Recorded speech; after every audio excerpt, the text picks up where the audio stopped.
Bonjour amis téléspectateurs, paix et joie du Christ, heureuse de vous retrouver pour ce nouveau numéro de Dies Domini, votre émission qui vous éclaire plus sur l'évangile du jour.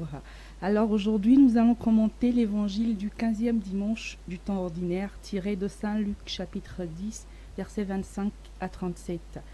À mes côtés, le Père David et le Père Magloire pour nous aider à comprendre cet évangile-là. Bonjour mes pères.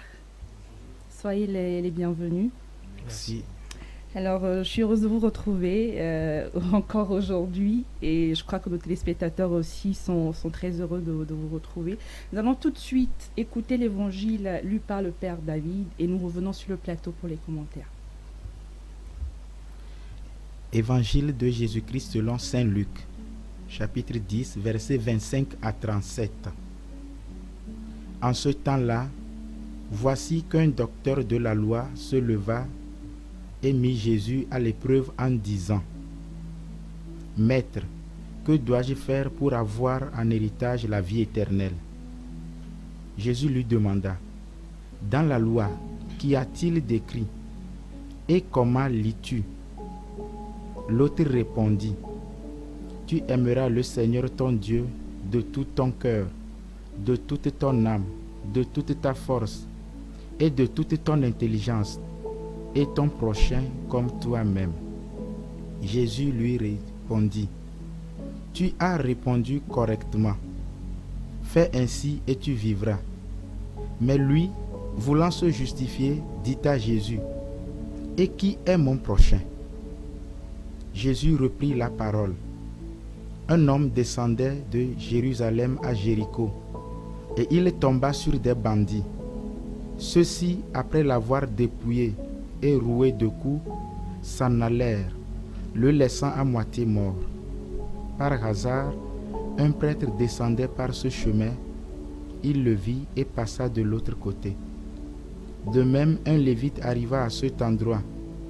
Il le vit et passa de l'autre côté. Mais un Samaritain qui était en route arriva près de lui. Il le vit et fut saisi de compassion. Il s'approcha et pansa ses blessures en y versant de l'huile et du vin. Puis il le chargea sur sa propre monture, le conduisit dans une auberge et prit soin de lui. Le lendemain, il sortit 2 pièces d'argent et les donna à l'aubergiste en lui disant : « Prends soin de lui. Tout ce que tu auras dépensé en plus, je te le rendrai quand je passerai. » Lequel des 3, à ton avis, a été le prochain de l'homme tombé aux mains des bandits ? Le docteur de la loi répondit : « Celui qui a fait preuve de pitié envers lui. » Jésus lui dit : « Va, et toi aussi fais de même. » Acclamons la parole de Dieu. Louange à toi, Seigneur Jésus. Merci beaucoup, Père David. Merci. Alors, avant de revenir vers vous pour vous poser des questions, avoir plus d'éclaircissements sur cet évangile, je vous invite à regarder cet élément. C'est un micro-trottoir où des avis ont été donnés par des fidèles sur l'évangile du jour.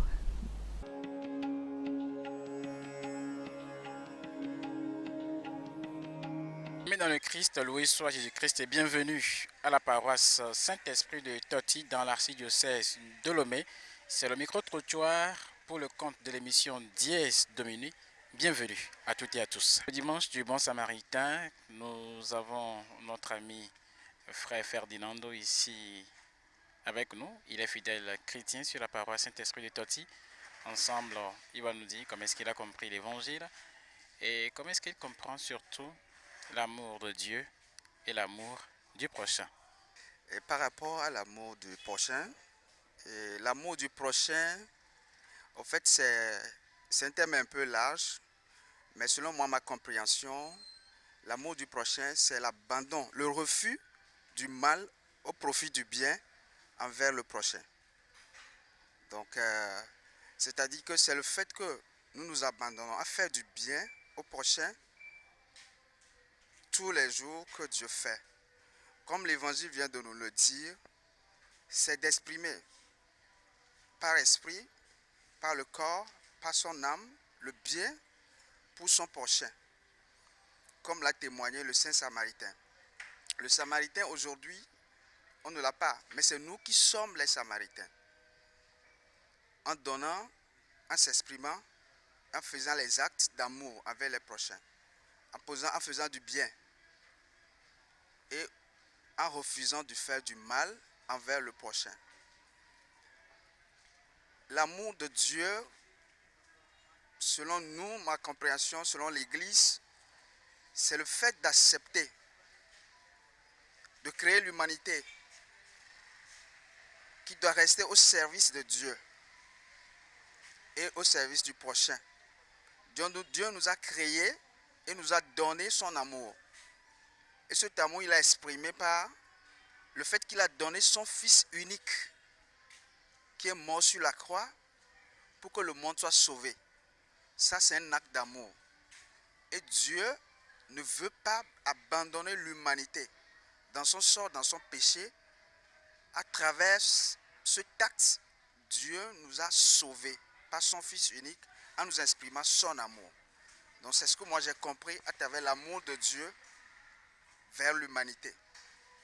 Mais l'amour de l'homme vers le prochain doit être, comme je l'ai dit au départ, le refus de faire le mal au détriment du bien. Avoir l'amour de son prochain, c'est être compatissant envers son prochain. C'est pratiquer aussi les œuvres de miséricorde. Quand nous parlons d'œuvres de miséricorde ou d'être compatissant envers son prochain, ce n'est pas seulement rencontrer quelqu'un et lui parler de Dieu, mais quand la personne a réellement besoin de nous, nous devons agir dans ce sens où nous pouvons lui apporter de l'aide, soit de l'aide financière ou lui apporter quelque chose qui peut l'aider dans le temps où il est. Au lieu de lui parler seulement de Dieu, nous devons poser des actes qui aident la personne à sortir de son besoin dans lequel il est en ce moment. Donc les œuvres de miséricorde ou l'amour du prochain, en fait servir l'autre comme Jésus l'a fait. Nous devons suivre l'exemple de Jésus sur cette terre, faire comme il l'a fait. Quand Jésus passe, il n'ignorait personne autour de lui. Les œuvres de miséricorde, être bienveillant et compatissant, c'est ce que nous retenons de ce micro-trottoir. Merci de l'avoir suivi. Nous étions sur la paroisse Saint-Esprit de Toti dans l'archidiocèse de Lomé, qui existe depuis les années 1986 et qui donc est érigée canoniquement en 2002. Le curé actuel de cette paroisse, c'est le Père Célestin Agboglo. Nous retrouvons Sibi et les invités en studio pour le débat, mais pour comprendre davantage l'évangile de ce dimanche.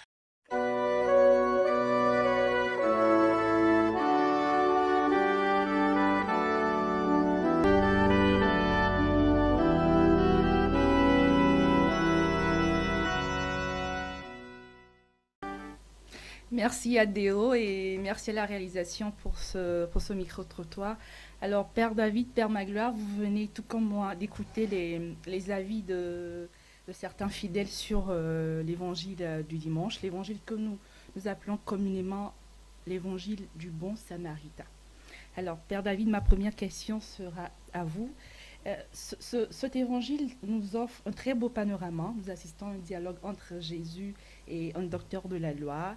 Et on remarque une mise à l'épreuve de Jésus sur la vie éternelle, qui est sciemment faite par le docteur de la loi, bien sûr. Et ceci se transforme en un bel enseignement sur l'amour de Jésus, sur l'amour à son interlocuteur. Alors, sans doute que les téléspectateurs nourrissent en eux cette inquiétude. Pourquoi les docteurs de la loi ont-ils toujours eu à l'égard de Jésus des attitudes de mépris, des questions spontanées Est-ce que c'est simplement pour faire tester sa connaissance sur les Écritures ou bien c'est pour autre chose? La question, nous savons que la méchanceté n'a pas seulement que de nom, n'existe pas seulement que de nom, elle existe aussi dans les actes et dans les faits. Les docteurs de la loi, quand nous entendons le titre docteur de la loi, et nous savons que Être docteur, c'est non seulement un grade académique, mais c'est une possession de la connaissance suffisamment. Alors il vient à Jésus, évidemment c'est pour le mettre à l'épreuve et pour tester sa connaissance des Écritures. Parce que Jésus avait un enseignement, une manière de faire différente des docteurs de la loi.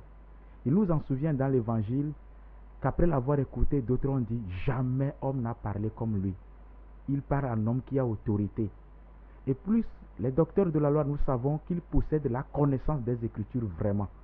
Mais pour Jésus, il ne s'agit pas seulement que de posséder la connaissance des Écritures. Il faut vivre la réalité. Dans les évangiles, Jésus leur reprochera de ne pas pratiquer la miséricorde, mais de réclamer la dîme surtout. Donc pour Jésus ici, il ne s'agit pas seulement de répondre à une provocation, mais il s'agit en fait de corriger une mentalité pour remettre les docteurs de la loi dans la vraie pratique de la parole et des Écritures. Donc c'est en fait une provocation, une mise à l'épreuve. C'est pour créer une sorte d'altercation, puisque c'est deux camps qui s'affrontent. Jésus et ses disciples d'un côté, que l'Évangile ne dit pas, mais Jésus n'était pas seul. Le docteur de la loi aussi avec toute sa clique, afin de se confronter. Et tout cela, c'est la foule qui jugeait. Et d'un côté comme de l'autre, chacun apportait du sien pour défendre son camp. Mais la parole de Jésus reste toujours la vérité. Merci. Justement, merci mon père. Justement, pour aller un peu plus loin, le docteur de la loi, il était seul dans l'évangile, il était présenté seul, mais je crois que il y avait d'autres personnes derrière lui. Vous pensez que cette question qu'il a posée à Jésus, est-ce que c'est pour régler un cas de conscience sur la pratique de la loi, de l'amour, ou bien c'est juste pour se justifier, pour corriger les mœurs absurdes de son temps? Cette question est ambivalente et dans la pratique, oui. D'abord, sans doute pour régler un cas de conscience personnelle. Et nous savons que quand nous prenons par exemple la démarche de Nicodème, qui après avoir écouté Jésus est retourné vers lui afin de trouver solution à sa situation typique à lui. Alors ici, c'est non seulement d'abord pour se justifier, mais aussi pour entendre la vraie raison. Les docteurs de la loi, nous savons qu'il n'existait pas qu'une seule école. Il y avait plusieurs écoles. Alors c'était des confrontations d'idées pour savoir qui possède la vraie vérité. Et ici, il veut corriger sans doute aussi des mœurs de son temps, puisque les docteurs de la loi étaient carrément des êtres humains, ils vivaient parmi les autres. Ils connaissaient la situation et ils savaient de quoi il s'agit. Ils savaient de quoi il s'agissait en réalité. Alors, non seulement qu'une procédure personnelle pour régler un cas de conscience, mais beaucoup plus pour corriger des mœurs de son temps. C'est pour cela que la parabole que Jésus donne illustre clairement la situation que devait comprendre ou bien que vit ce Samaritain. Merci, ce docteur de la loi. Merci mon père. Père Magloire, alors ce qui est drôle, c'est que Jésus retourne une question en répondant à une autre question. C'est-à-dire le docteur de la loi lui pose une question et lui, il lui retourne une autre question. Qu'est-ce qu'on peut comprendre de cette démarche pédagogique? Jésus aurait pu lui répondre comme ça, lui donner une réponse, mais il lui répond par une autre question. Qu'est-ce qu'on pouvait comprendre par là? Si vous me permettez, avant de répondre à cette question, j'aimerais revenir un petit peu sur un point que le père David a souligné. Parce que la question était de savoir pourquoi les docteurs de la loi ont cette attitude. Ça dépend de quelle version de l'évangile nous lisons. Parce que quand nous lisons Marc au chapitre 12, verset 28, nous voyons que là, l'attitude est un petit peu différente. Parce que là, le docteur de la loi s'est présenté devant Jésus parce qu'il a d'abord vu que Jésus avait bien répondu à une question. Donc, l'observation du côté de Marc est positive. Mais du côté de Matthieu et puis Luc, c'est là qu'il vient pour tester. Donc, l'idée est bien claire et bien soulignée. Il vient pour tester. Pourquoi vient-il tester Jésus? Pour comprendre cela, il faut retourner un petit peu en arrière. En lisant le chapitre 5 de Luc au verset 30, nous avons compris que Jésus se retrouvait dans la maison du publicain qui venait juste à peine d'appeler. Et puis, ce groupe des pharisiens et des scribes, c'est-à-dire docteurs de la loi, commençait à murmurer entre eux en se demandant et en disant à ses disciples, pourquoi mangez-vous et buvez-vous avec les pécheurs et publicains? Donc, depuis ce moment, ce même groupe des pharisiens et docteurs de la loi ont commencé à chercher une opportunité pour tester Jésus. Donc, au chapitre 6, verset 7, par exemple, nous lisons que même le jour du sabbat, ils étaient là, très à le regarder pour voir s'il allait faire quelque chose pour le mettre à l'épreuve. Donc au chapitre 10 que nous avons lu aujourd'hui, c'est déjà clair. Quand il vient vers Jésus, il était bien dans son élément, il se disait confiant parce qu'il avait observé Jésus pendant un moment. Donc il venait avec une unité bien précise pour le mettre à l'épreuve. Maintenant, pourquoi Jésus lui répond-il avec une autre question? Notez qu'il vient vers Jésus en s'écartant un petit peu de l'équation, parce qu'il vient pour tester Jésus. Il ne vient pas parce qu'il avait cette soif de la vie éternelle. Donc, la démarche de Jésus en posant une question, c'est de ramener le docteur de la loi à lui-même d'abord. La question, c'est ça l'objectif principal. Je pense que même la démarche de Jésus en posant la parabole, exactement, c'est aussi la même chose. Toute personne qui entend cette parabole ne peut pas rester indifférent. Il doit se prononcer. Donc, Jésus, en posant une autre question, je dirais même deux, parce qu'il a dit au docteur de la loi, qu'y a-t-il d'écrit et comment lis-tu?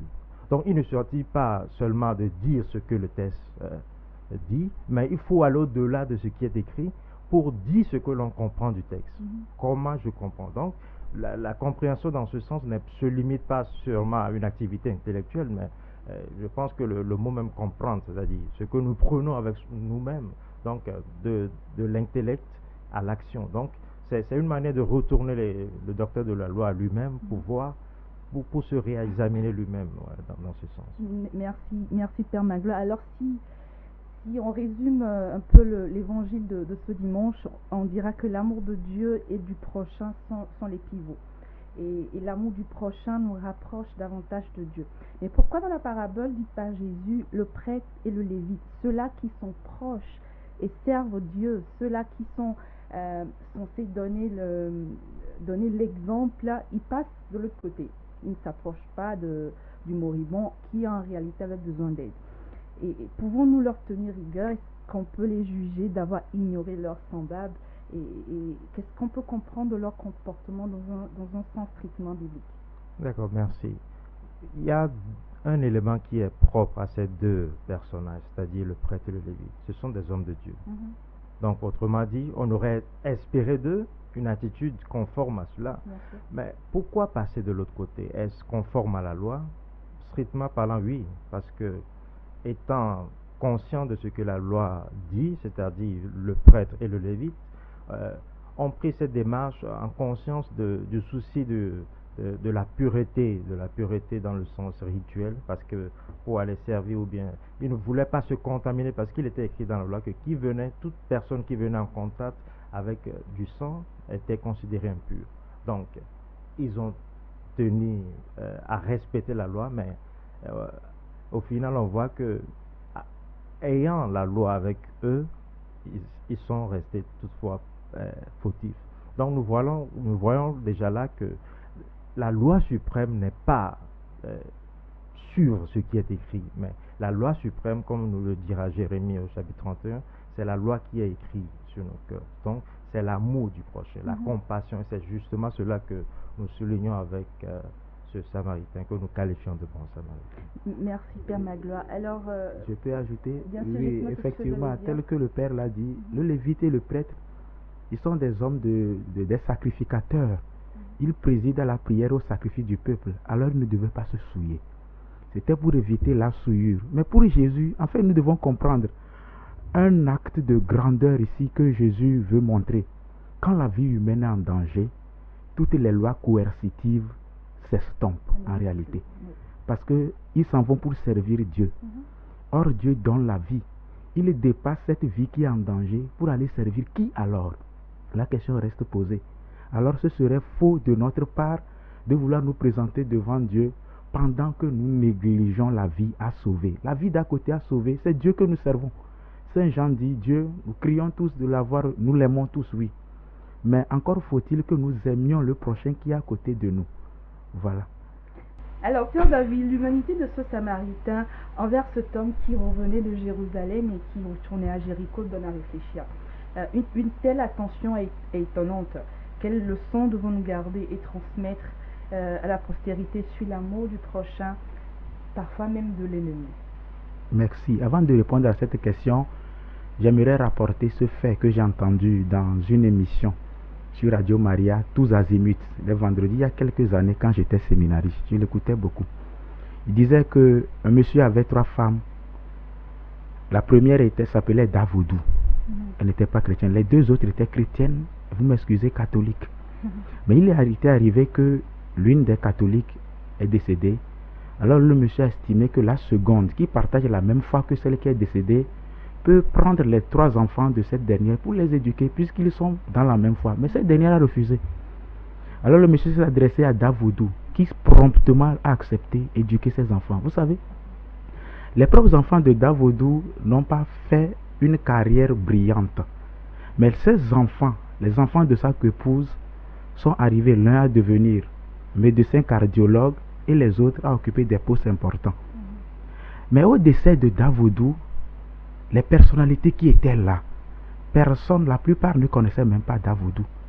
Mais compte tenu de l'acte de bonté que cette dame a posé pour ses enfants, les personnes étaient là pour honorer la mémoire de cette vieille qui sans doute ne s'était pas convertie avant son décès. Que devons-nous comprendre de l'humanité de ce Samaritain? La bonté transmet la vie. Quand vous voyez son acte, d'abord il s'arrête. Le fait qu'il se soit arrêté même, il s'est mis lui-même en danger. Parce que celui-là a été attaqué par des brigands. Et ce Samaritain, s'il a pu prendre de l'argent, et quand vous voyez son étape, il s'arrête d'abord, il charge ce moribond sur son cheval, il s'en va. Et avant de le charger même, l'Écriture dit qu'il fut saisi de compassion. Dans le mot compassion, nous avons la passion, la racine passion, qui veut dire souffrir par amour pour quelqu'un d'autre. Nous voyons beaucoup de sociétés affublées de ce titre, la passion de l'efficacité, la passion de l'excellence. Non seulement qu'il y a eu compassion de lui, il s'approche. Ça, c'est une démarche importante. Il pense ses plaies en y versant de l'huile et du vin dessus. Il le charge maintenant sur sa monture. Vous savez, une personne qui est blessée est comme, vous m'excusez, un cadavre. La personne pèse beaucoup plus qu'à la normale. Il charge ce dernier, le conduit dans une auberge, sans doute qu'il n'avait pas prévu y rester lui-même. Mais il y reste pour les besoins ou bien pour veiller sur ce dernier, si jamais il décédait. Le lendemain, il prend encore 2 pièces d'argent qu'il donne en disant, si jamais cela ne suffisait pas, il compléterait encore. Que devons-nous retenir? Quand nous suivons les actes, les étapes, chaque acte qu'il a posé, nous devons en tirer une leçon pour notre vie. La générosité n'a pas besoin de connaître l'autre. La générosité, c'est faire le bien sans limite. La générosité ne demande pas de faire le bien en attente de retour, mais de le faire pour la gloire de Dieu. Alors tout acte que nous posons, que nous le fassons bien. Il m'en souvient, quand nous étions en cours primaire, on nous apprenait ce chant. Fais bien tout ce que tu fais, et sans oublier, dans ce monde tout dépend de la bonne volonté. La plus grande évangélisation, c'est de faire le bien. De faire le bien sans jamais penser à une récompense, mais savoir que l'humanité, c'est l'autre que j'aide, c'est un autre moi-même. Alors de là, qui est devenu le prochain de l'autre? C'est la question que nous devons nous poser. Chacun doit faire effort pour se faire le prochain de l'autre, sans forcément attendre que les autres se fassent notre prochain. Non, je me fais le prochain de l'autre, parfois même de l'ennemi, oui, de l'ennemi. Et je crois que les fidèles téléspectateurs peuvent rendre des témoignages des gens qu'ils ont aidés, qui sans doute qu'ils ne connaissaient pas. Et je parle en pensant à l'un de mes catéchistes. Mais vous savez, quand vous agissez bien, Dieu aussi n'est pas loin. Merci. Merci Père David, c'est très fort tout ce que vous venez de dire. Je vais inviter le Père Magla peut-être aussi à dire un mot sur ça. Vous savez qu'aujourd'hui, c'est vrai qu'on parle de l'amour du prochain, on parle de la compassion envers l'autre, mais on vit dans un monde où, je l'ai dit la dernière fois, tout fait peur. On a peur d'aider l'autre, on se dit, parce qu'il y a eu des gens qui ont aidé leurs prochains et qui sont retournés contre eux. Aujourd'hui, les gens se disent, c'est mieux que j'aide seulement ceux que je connais, pas des gens qui peut-être ne sont pas reconnaissants. C'est vrai que le Père David a dit tout à l'heure, on n'attend pas de la reconnaissance quand on aide l'autre. Mais qu'est-ce qu'on pourrait faire aujourd'hui où c'est vraiment difficile d'apporter de l'aide à l'autre, d'aimer l'autre, même quand on nous invite à aimer notre ennemi, quelqu'un qui nous fait du mal. Convenez avec moi, c'est très difficile, hein, mon Père. quelqu'un qui vous fait du mal, de l'aider, de l'aimer comme Jésus le demande. Mais qu'est-ce qu'on peut faire? Qu'est-ce qui pourrait nous aider réellement aujourd'hui à pouvoir suivre ces commandements, ou bien ce que Jésus nous demande dans cet évangile, être un bon samaritain pour le prochain? Voilà une question bien pertinente et qui nous touche directement à notre vie de chaque jour. Et je pense que en le liant un petit peu au test initial, le vrai test pour Jésus, c'était de répondre à la question qui est mon prochain? Parce que déjà, nous voyons en voyant la réaction des pharisiens et des scribes qui étaient étonnés de voir comment Jésus s'asseyait avec les publicains et puis les autres, mais ils n'arrivaient pas à comprendre. Parce que pour le juif, typiquement de l'époque de Jésus, le prochain, c'était celui qui est dans mon groupe, celui qui est plus proche de moi. Dans son environnement. Ouais.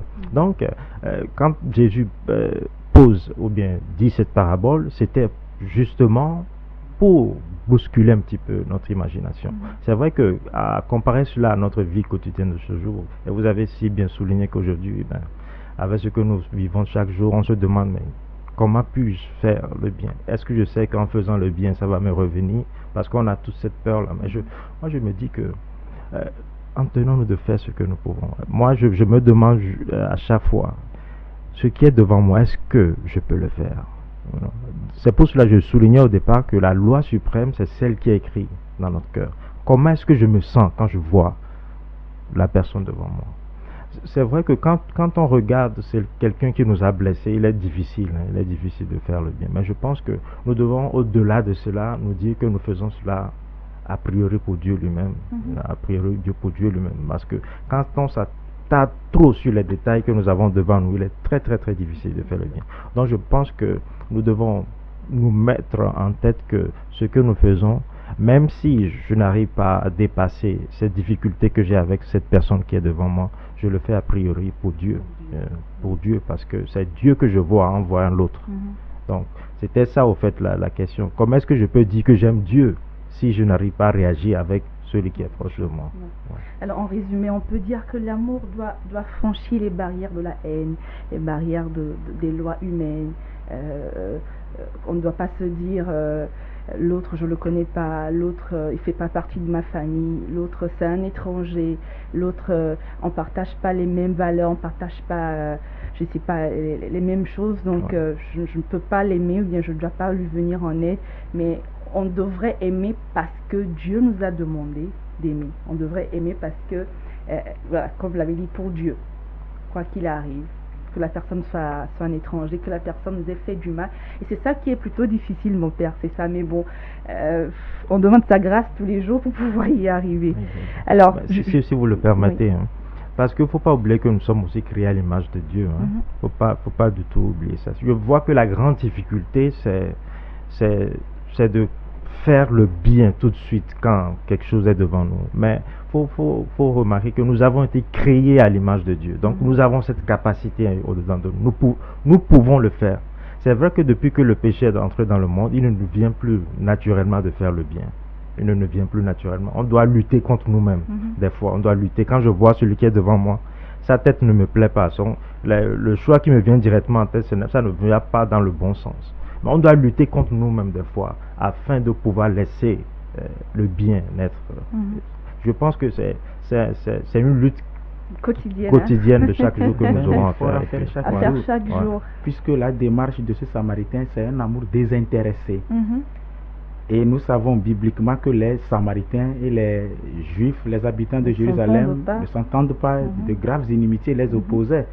Mais ici, il franchit ses limites de haine, de barrière, de violence, pour poser un acte de bonté, un acte de charité, un acte de vie.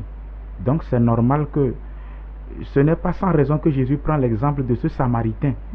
S'il prend l'exemple de ce Samaritain, cet étranger, les Samaritains sont considérés comme des étrangers, comme des gens qui ne sont pas aussi purs que les Juifs. Mais s'il pose cet acte, alors qu'est-ce qui peut nous empêcher, nous, de ne pas si bien agir? Alors, bien agir doit être toujours le déterminant de notre vie, c'est ça. Merci, Père David. Alors, je vous pose une question à tous les deux. Est-ce qu'avec ce test, ce n'est pas la réconciliation que nous devons envisager pour que les cœurs blessés guérissent, s'ouvre à la paix, parce que un cœur blessé aussi ne peut pas aimer. Enfin, c'est mon avis, hein, un cœur qui est blessé ne peut pas aimer.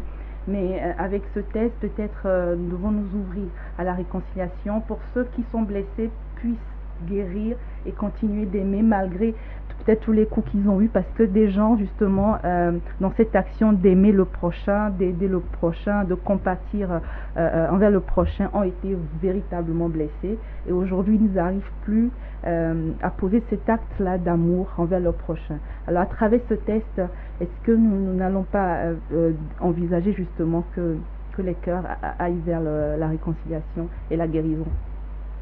Père Magloire. Ouais, vous avez tout à fait raison de souligner cette réconciliation. Je pense que la réconciliation, en premier lieu, vient avec soi-même. Ça vient avec soi-même. Quand j'imagine quelqu'un qui est blessé, il doit travailler sur lui-même pour pouvoir imaginer faire. Non, donc, il y a cet adage qui dit que je ne peux donner que ce que j'ai. Oui. Donc, si je n'arrive pas à m'aimer personnellement, il m'est difficile de faire à quelqu'un d'autre ce que moi-même, je n'ose pas faire pour moi-même. Donc, je dirais que la première réconciliation, dans ce sens, c'est avec soi-même. Avec soi-même. Et puis, comme vous l'avez bien souligné, le grand acte de guérison que nous devons prier et à demander au Seigneur, c'est qu'il nous aide personnellement. Et le deuxième acte, qui est envers le prochain, ce n'est qu'après avoir dépassé la première étape que nous pouvons regarder l'autre en face. Mais on ne dit pas que c'est simple. On ne dit pas que des fois, on le fait contre gré, mais je pense que c'est en faisant cet effort quotidien que nous recevons la guérison intérieure, puisque c'est en faisant le bien que nous retrouvons en nous-mêmes ce que Dieu a su nous donner dès sa création.